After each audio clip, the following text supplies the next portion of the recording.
Hello everyone, I'm Victoria and this is my Instant Grammar Help video tutorial. This is the third video about the passive voice, and if you haven't watched the first two parts, I highly recommend checking those. You can find links below this in the video description. So what about passive voice? Well, you covered quite a lot, but there is still something to learn. So I hope you will enjoy this video. Let's get started. So in this video, we will talk about present continuous passive, then past continuous passive. We will also cover past perfect passive and future perfect passive forms. So let's get started.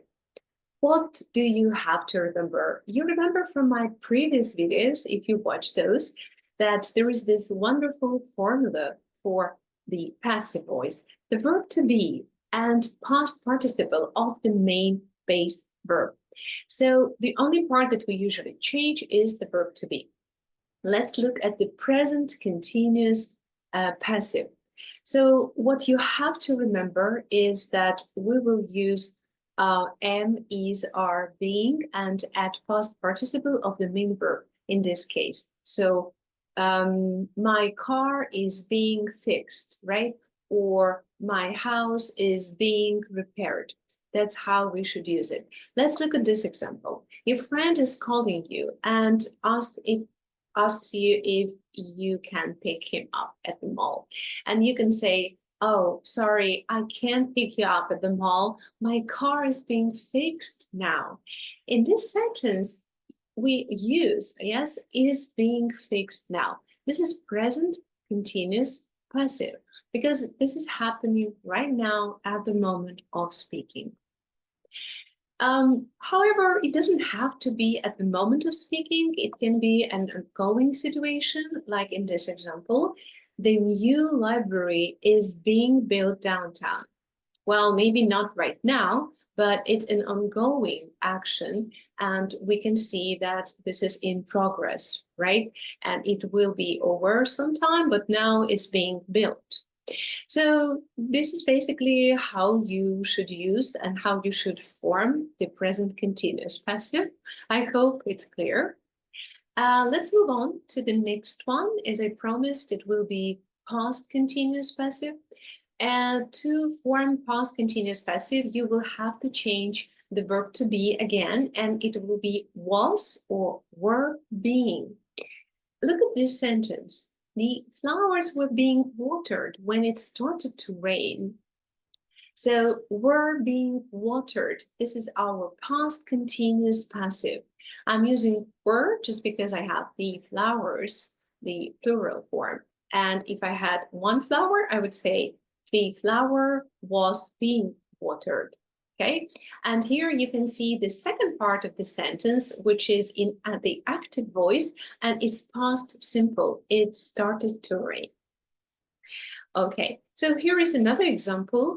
My car was being washed, as you can see, while I was doing shopping. So here we have again two actions, one in the passive voice, my car was being washed, and another one is in the active voice, I was doing. But actually, this is the same tense, past continuous active and past continuous passive in one sentence.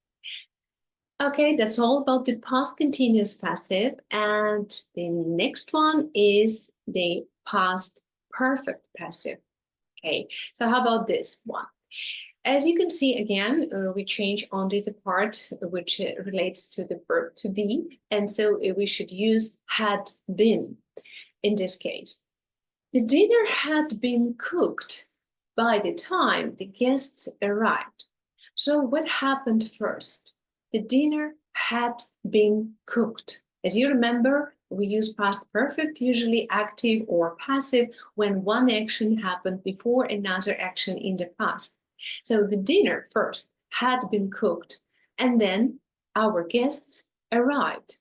And you can see that my second part of the sentence is in the past simple, right? And the time marker here is by the time. Let's have a look at another example. My order had been delivered before I got home.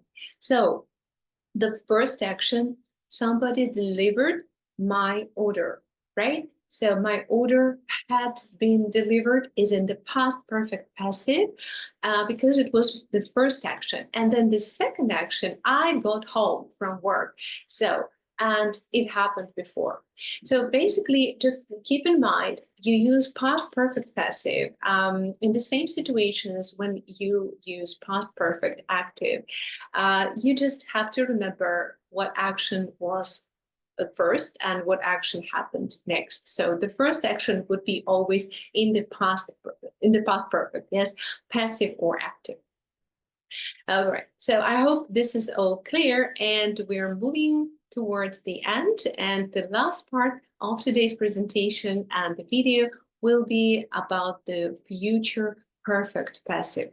To form the future perfect passive, you have to use will have been. Let's look at the example. The new bridge will have been completed by the end of the year. So what we have in this sentence, we have our passive, future perfect passive structure will have been completed. We also have some time marker and the deadline by the end of the year. By the end actually gives you this feeling and this hint that you should use future perfect, right? By the end of the year. So it's going to be in the future, and you should use future perfect because we understand that this action will have been completed. Yes, if you don't remember when we use the future perfect active, I recommend checking my videos about the future perfect active. And so then you can watch again this part about the future perfect passive. But just keep in mind, we use future perfect passive when we talk about one action that will be finished, will be finished, yes, by some time in the future. And we have this time marker by the end of this year or the year. Okay, let's look at one more example in the future perfect passive.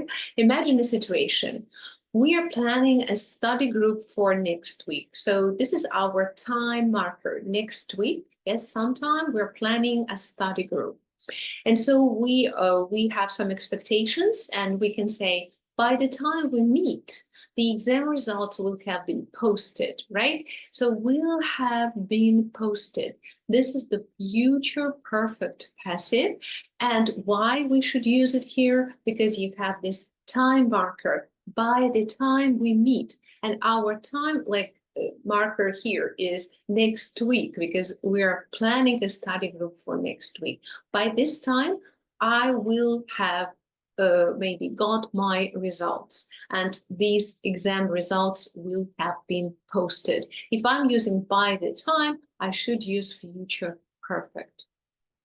Okay, I hope these examples will help you to understand it better. But also I prepared, guys, for you. Let me just clearly show you this whole table. I prepared for you this summary of the 4 tenses we covered today. As you remember, in the video part 2, you can find in the part 1, I'm sorry, you can find future simple, present simple, past simple, and present perfect. And in this part, you can clearly see present continuous, past continuous, future perfect, and past perfect. So this table might be helpful because it will clearly show you when to use what and how to form those passive structures. So that's all for today, guys. I hope you learned something useful. And if you like this video, subscribe and share with your friends so more people can learn about the passive voice. And if you want to learn even more, you can watch the next video at an advanced C1 level about the passive voice. See you!